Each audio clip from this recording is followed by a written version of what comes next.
Mo Salah secretly negotiating with shock new suitor as heartbreaking Liverpool exit moves closer than ever. Mohamed Salah has reportedly been negotiating behind Liverpool's back and is now seriously contemplating a lucrative move to stay in European football, with a surprising new suitor emerging. This news comes just hours after the Egyptian forward seemed to bid an emotional farewell to the Reds. Since joining Liverpool from Roma in the summer of 2017 for a bargain $36.9 million, Salah has been the club's best and most influential player, climbing to third on their all-time top scorers list and finishing as the top scorer each season. His form this year has been exceptional, having contributed to an astonishing 52 goals, 30 goals, 22 assists in 39 matches.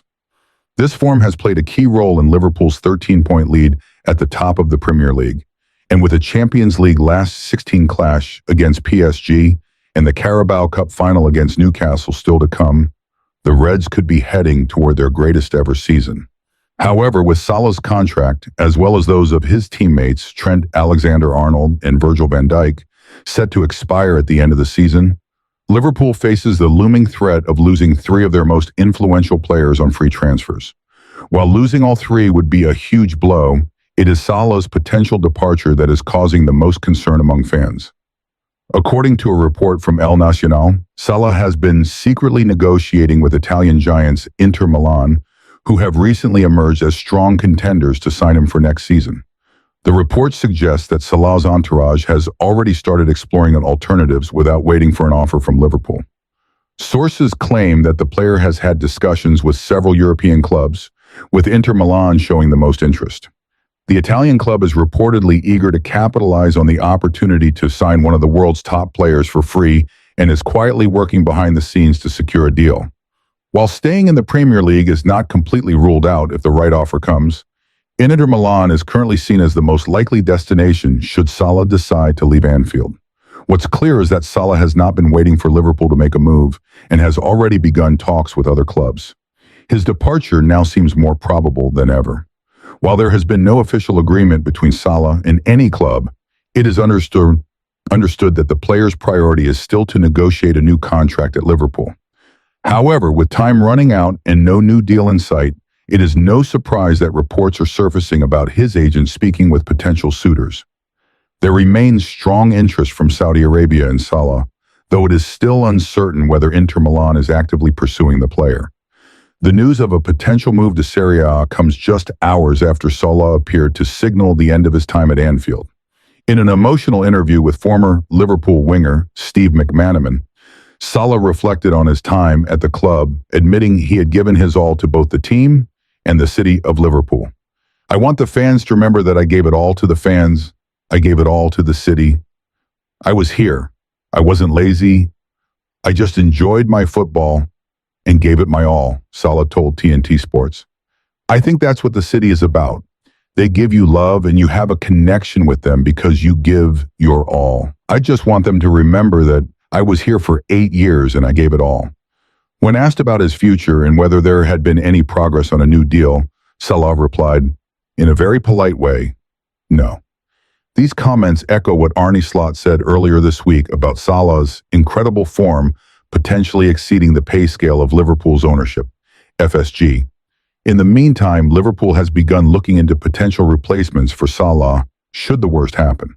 While pundits like Jamie Carragher suggest Bryan Mbeumo could be a logical target, reports in Spain have raised speculation about a surprise move for Mason Greenwood. The former Manchester United forward has impressed at Marseille, currently sitting as the second top scorer in League One. Liverpool is reportedly one of 3 clubs vying for his signature, with Marseille likely to demand a significant fee. Additionally, there has been talk of a possible move for Cole Palmer from Manchester City, should Salah depart, as the Reds continue to prepare for life without their star player.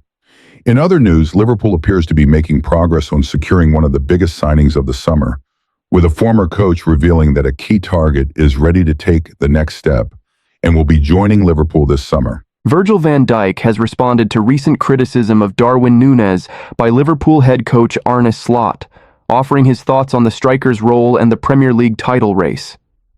Van Dijk emphasized that Nunez still has a significant part to play for the Reds this season, despite Slot's earlier comments. However, The Liverpool captain also stressed that there's still plenty of work to be done in the title race. Slot had criticized Nunez after the striker's underwhelming performances against Wolves and Aston Villa, highlighting his lack of impact in those games. Nunez notably missed a crucial opportunity at Villa Park, which seemed to affect his focus. Van Dijk responded by saying, "That is the bare minimum expected of the whole squad from day one. It's down to him, but he reacted well today with his work rate and his contribution when coming on. That should be the standard, and he knows it." He continued, "Everyone has a role to play, and I mentioned it last week after Aston Villa. We're all in this together, and Nunez is a big part of the team. When he comes on, he needs to make a positive impact." Despite Liverpool's 13-point lead in the Premier League, Van Dijk remains cautious and refuses to get complacent. With just one more league match before a brief break, aside from the Carabao Cup final against Newcastle, he insists that nothing is settled yet. "There's no almost there," Van Dijk asserted. "We still have 10 games left, and nothing is decided. Until then, we stay focused. I might sound boring, but I always say, on to the next, and we keep calm." He also acknowledged the importance of maintaining momentum while balancing the need to rest and prepare for upcoming matches. Van Dijk also praised the team's recent performances, noting that their clean sheets this season are a result of hard work. "We've put ourselves in a good position, but that doesn't mean anything is done. There's no room for complacency. We've shown great reaction and good performances, both offensively and defensively." As for the fans, Van Dijk recognized their role in creating a vibrant atmosphere, but remained focused on the team's objectives. "The fans can sing whatever they want, and we have to deal with that. We enjoy the atmosphere, but our main focus is on our game, regardless of what Arsenal does," he said. Looking ahead, Van Dijk discussed the upcoming final against Newcastle at Wembley, saying that while the win over them in the league doesn't guarantee success in the final, the team remains wary of their threats, especially striker Alexander Isak. "A final is always different, and we know Newcastle will be a tough opponent, but we'll be ready to give our best when the time comes," he added. Meanwhile, in other transfer news, Manchester United is reportedly making moves to bring Harry Kane back to the Premier League. The 32-year-old striker, currently playing for Bayern Munich, has a buyout clause in his contract that could see him return to England for $65 million, $53.7 million, $68.1 million this summer. United, under the influence of British billionaire Sir Jim Ratcliffe, is said to be particularly keen on signing Kane, hoping he could lead the team's revival. Despite his age and slightly diminished mobility, Kane has continued to perform at an elite level, scoring 73 goals in 77 games for Bayern Munich. His availability has sparked interest from multiple Premier League clubs, including Tottenham and Arsenal. However, reports suggest Manchester United is the front-runner, especially as they seek to strengthen their attack following their struggles. This season, having scored only 33 goals in 27 games. One player who could face a summer exit from United is Rasmus Højlund. The Danish forward has not scored in 17 games since December, and there are reports that coach Ruben Amorim has lost patience with him. Despite the hefty 64-meter fee United paid for him, the club might be open to selling him at a loss. Former United. Player Rio Ferdinand recently pointed out that Højlund lacks the necessary dynamism and athleticism for Amorim's preferred 3-4-2-1 system. In other news, United also passed on the opportunity to sign defender Valentin Gomez following Lisandro Martinez's injury.